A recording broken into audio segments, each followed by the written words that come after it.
میں جب بڑا ہو رہا تھا نا، یہ اسی گھر میں زمان پاک میں، تو میری والدہ ہمیشہ میری 4 بہنیں تھیں، میں اکیلا بھائی تھا۔ بسم اللہ الرحمن الرحیم۔ السلام علیکم، امید ہے آپ سب لوگ خیریت سے ہوں گے۔ چینل میں خوش آمدید۔ ناظرین، عمران خان کی اس بات نے، جو آپ تھوڑی دیر بعد اس ویڈیو میں مکمل دیکھیں گے، ویڈیو اینڈ تک ضرور دیکھیے گا، اس بات نے دیکھنے والوں کے دل دہلا دیے کہ کیا سچا آدمی، سیدھا آدمی اس دنیا میں ناکام ہے۔ آپ یہ ویڈیو مکمل دیکھیے گا اور میرے چینل کو بھی سبسکرائب کر لیجئے گا۔ آپ کی رائے جو ہے وہ بہت ہی امپورٹنٹ ہے، اپنی رائے کا اظہار ضرور کیجیے گا۔ میں آگے چل کے آپ سے بات کروں۔ میں جب بڑا ہو رہا تھا نا، یہ اسی گھر میں زمان پاک میں، تو میری والدہ ہمیشہ میری 4 بہنیں تھیں، میں اکیلا بھائی تھا۔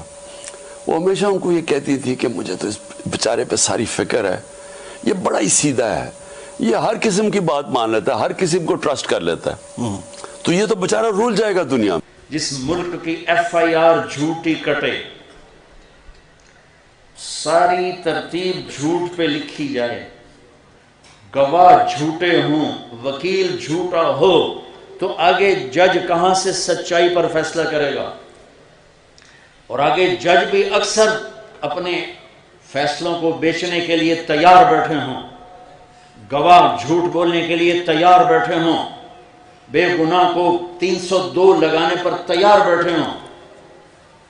میرے معاشرے کا زوال بجلی کی کمی سے نہیں ہے، میرے معاشرے کا زوال تجارت کی کمی سے نہیں ہے، ملیں بند ہو رہی ہیں، اس سے میرا ملک نہیں ڈوبے گا۔ 3 دریا ہمارے خشک ہو گئے، میرا ملک اس سے نہیں اندھا ہوگا، تاریک ہوگا۔ میرا ملک اندھا اور تاریک ہے جھوٹ کی وجہ سے، دھوکے بازی کی وجہ سے۔ میرے نبی نے فرمایا، جس نے دھوکہ دیا میری امت سے خارج ہو گیا۔ ناظرین، آج کل کے زمانے میں جو انسان جھوٹ نہیں بولتا، دھوکہ نہیں دیتا، فریب نہیں کرتا، اسی کو سیدھا کہا جاتا ہے کہ یہ آدمی یار بہت سیدھا سادہ سا آدمی ہے۔ بہرحال میری رائے میں تو جو انسان اپنی آخرت کی فکر کرتے ہیں وہ تو اس دنیا میں سیدھے بن کے رہتے ہیں، چاہے انہیں جیسا بھی دھوکہ ہو جائے، جیسا بھی فراڈ ہو جائے یہاں پہ، لیکن وہ چونکہ ان کی نظر جو ہوتی ہے وہ اپنی آخرت پہ ہوتی ہے۔ تو اللہ تعالیٰ جو ہے ہمیں سچ کے راستے پہ چلنے کی توفیق عطا فرمائے۔ جاتے جاتے میرے چینل کو سبسکرائب کر لیجئے گا، اپنی رائے کا اظہار ضرور کیجئے گا، لائک کا بٹن دبا دیں، اور میں آپ سے کسی اور ویڈیو میں دوبارہ ملتا ہوں۔ اللہ حافظ۔